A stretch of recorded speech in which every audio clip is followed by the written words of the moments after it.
avec du sérieux, s'il Les vous plaît. vraies voix Sud Radio, le grand débat du jour.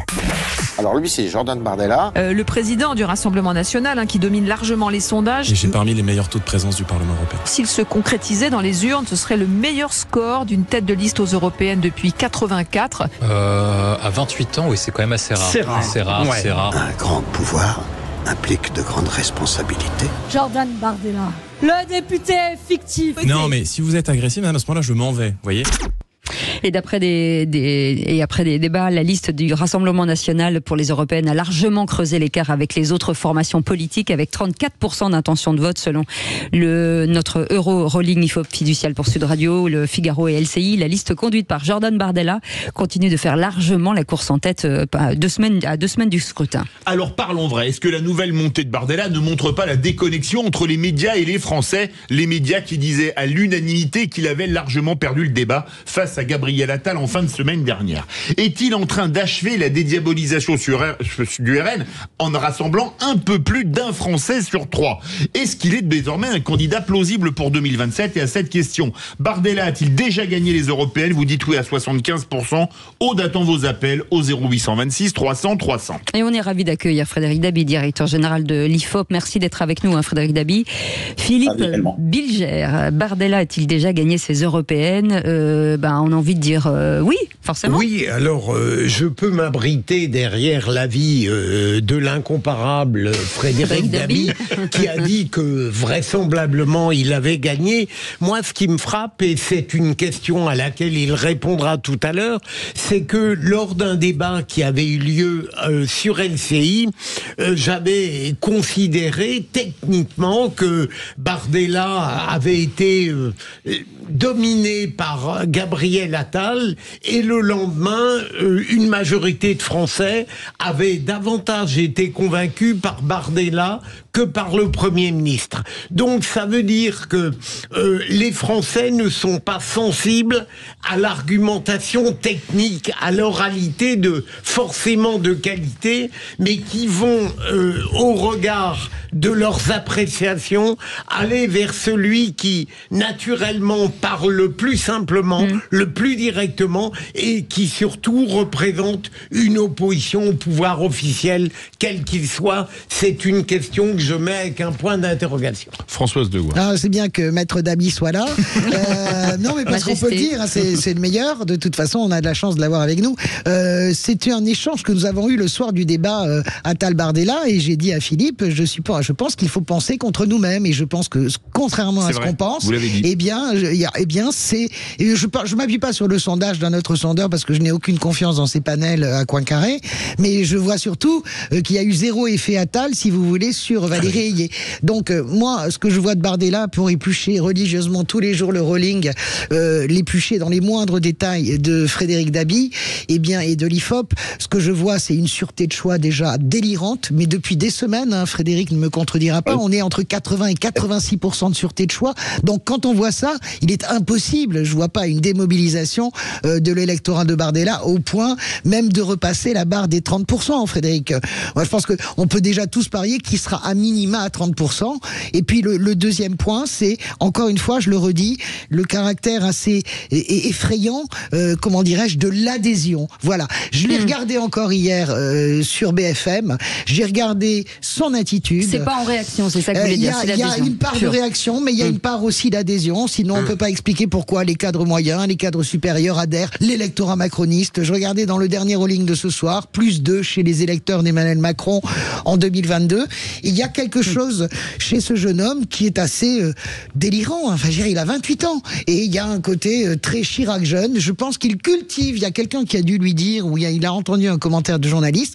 Et je pense que désormais, je ne sais pas si Frédéric me contredira, il cultive de plus en plus ce côté Chirac, mâchoire carrée, l'arrêt sur le côté et même l'attitude physique. François de Rugy. Oui, je redis ce que j'ai dit tout à l'heure. Je pense pas qu'on puisse analyser un résultat avant qu'il ait eu lieu.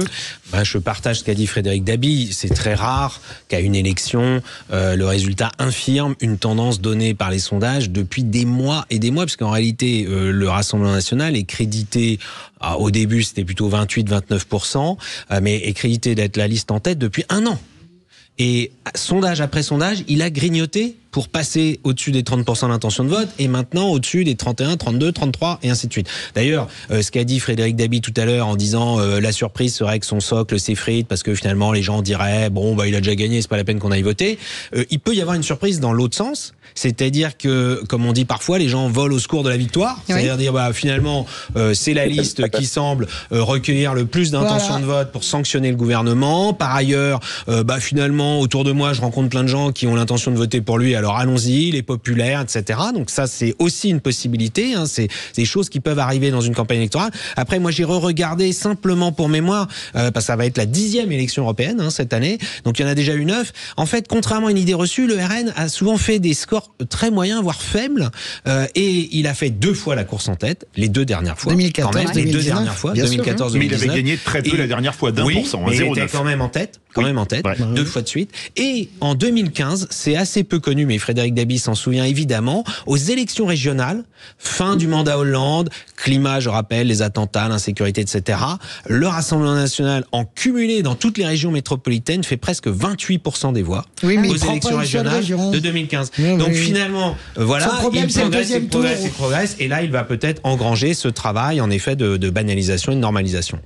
Frédéric Dabi, vous aimez les expressions de rugby et vous êtes un grand fan de sport. Est-ce qu'on peut dire que désormais la cabane est tombée sur le chien pour ceux qui suivent Jordan Bardella et qu'il a déjà gagné ou pas? Non, ça a été très bien dit. Hein. Les indicateurs vont tous dans le même sens. L'intention de vote, le pronostic de victoire, la sûreté du choix. Il n'y a pas cette incertitude qu'on a eue sur quelques élections par le passé qui faisait qu'il y avait une marge d'incertitude qui pouvait laisser entraîner des surprises comme en 2019. Et puis, j'entends ce qui a été dit sur les régionales de 2021, de 2015.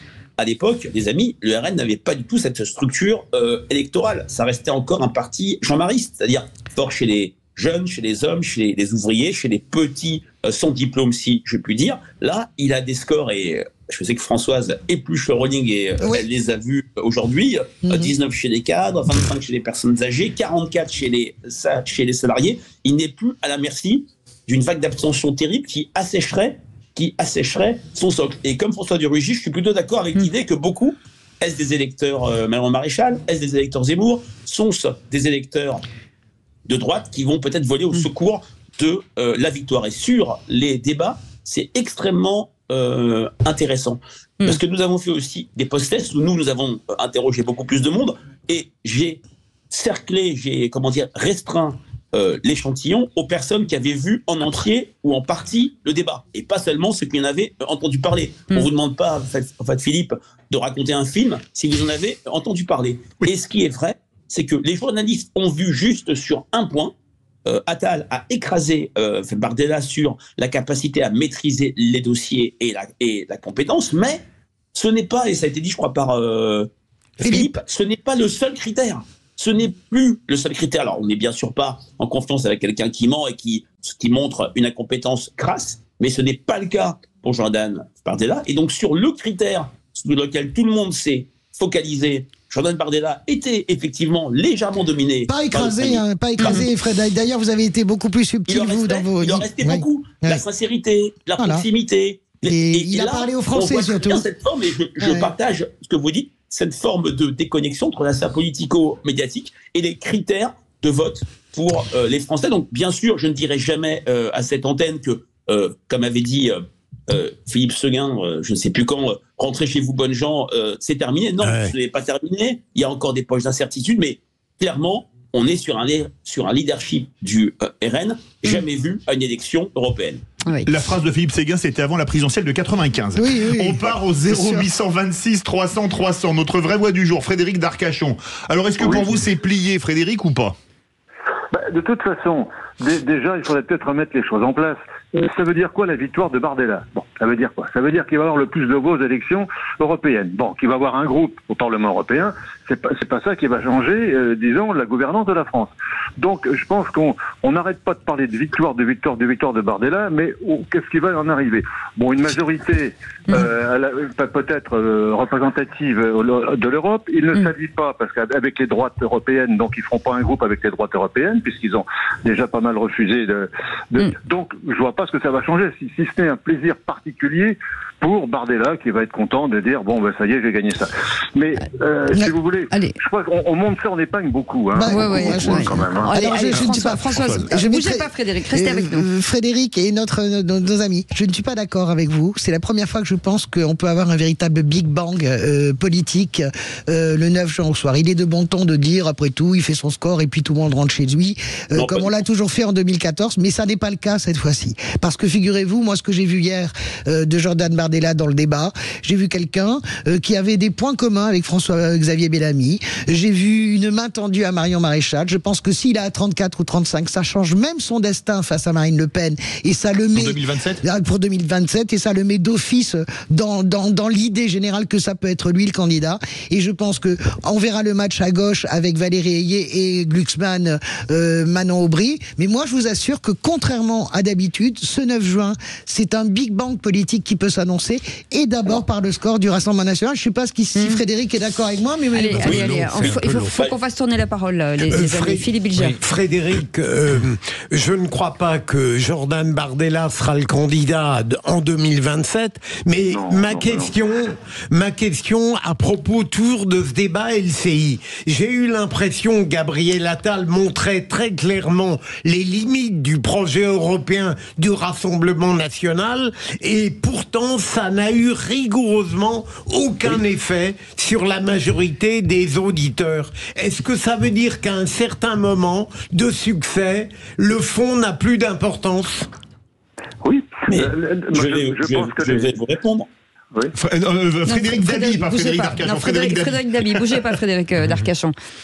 Frédéric Dabi. Oui, ça n'a pas d'importance parce que ce n'est pas un critère de vote majeur pour les électeurs du RN. Le critère de vote, c'est une forme de colère. C'est l'idée de sanctionner Emmanuel Macron. Hein. Vous le voyez toutes les semaines dans notre rolling, la part des électeurs qui expriment un vote pour sanctionner la politique du gouvernement est de 44%, et c'est x2 quasiment chez les électeurs du Jordan Bardella. Par rapport à ce qu'a dit Françoise, je suis 100% d'accord. Les élections européennes, d'habitude, effectivement, il n'y a jamais eu un changement de Premier ministre. Il n'y a quasiment jamais eu, je suis quasiment sûr, un remaniement d'ampleur parce que c'était une élection autarcique. C'était une élection qui n'avait pas d'impact sur le cycle électoral. Là, vu qu'il n'y a pas d'élection régionale, d'élection nationale avant 2027, ça sera le seul test en grandeur réelle du rapport de force électorale, sauf bien sûr dissolution et législative anticipée que personne ne peut anticiper autour de votre table. Ça veut dire que ces élections vont avoir une résonance très particulière, notamment si Jordan Bardella explose les compteurs. Et les gouvernements sont en difficulté, je pense à LR, voire à Reconquête, voire à Glucksmann, même s'il est à un niveau élevé. François de Rugy. Je voulais rebondir sur ce qu'a dit Frédéric Darcachon, et non pas Frédéric Dabi, parce qu'il soulève quand même une question très importante, qui est, à mon sens, alors là, escamotée dans tous les débats, et notamment dans le positionnement des têtes de liste, c'est, chers amis candidats, vous êtes élus. Vous êtes élus député européen. Très bien. Qu'est-ce que vous faites demain, dès le lendemain, au Parlement européen? Ce qu'on fera en France, on en discutera, c'est normal, mais il y a l'Assemblée nationale, il y aura peut-être une motion de censure, etc. Mais au Parlement européen, parce que tout de suite, il faut se positionner pour la Commission européenne. Et là, les députés du Rassemblement national, si nombreux soient-ils, avec qui ils travailleraient, avec qui ils constitueraient une commission européenne? Avec qui? La vérité, c'est qu'ils n'ont pas beaucoup d'alliés. Très peu. On ne sait même pas, dans ce qu'on pourrait appeler les droites nationalistes, populistes, avec qui ils s'allieraient. Est-ce qu'ils s'allient avec Madame Mélanie, avec d'autres? On ne sait pas. Et ça, c'est quand même un sujet majeur, parce qu'il ne faut pas que les Français mésestiment l'importance des élections européennes pour le gouvernement de l'Europe qui s'appelle la Commission européenne, et puis ensuite pour toutes les lois votées par le Parlement européen qui sont très importantes. Je crois qu'en France, et y compris les médias français, sous-estiment l'importance et l'impact pendant 5 ans des élections européennes, du résultat des élections européennes. Donc quand on vote pour qui on veut. Moi je sais pour qui je vais voter, mais que l'on vote en sachant ce que ça aura comme conséquence après. Il y a des conséquences. Vous savez que maintenant il y a le système du Spitzenkandidat. Je le dis pour nos auditeurs, c'est-à-dire que c'est celui... Le candidat au top, comme on dit en allemand, c'est le candidat que se choisissent les groupes pour être président de la commission. Évidemment, le Rassemblement national, de toute façon, il n'y a plus l'AfD, ils ont été obligés de rompre, etc. Mais quand même, elle a un impact. C'est soit la droite et le PPE, auquel va certainement se rallier Giorgia Meloni, soit la social-démocratie qui peut gagner. On est à 50 sièges de bascule. Mais c'est surtout que c'est des coalitions, et que d'ailleurs, M. Glucksmann comme M. Bellamy oublient de dire à leurs électeurs qu'ils ont soutenu la commission von der Leyen pendant 5 ans, puisque leurs partis font partie des groupes qui soutiennent cette commission. Merci beaucoup, Frédéric Frédéric Dabi, directeur général de l'IFOP. Merci beaucoup encore une fois pour votre éclairage. Il est fort. Frédéric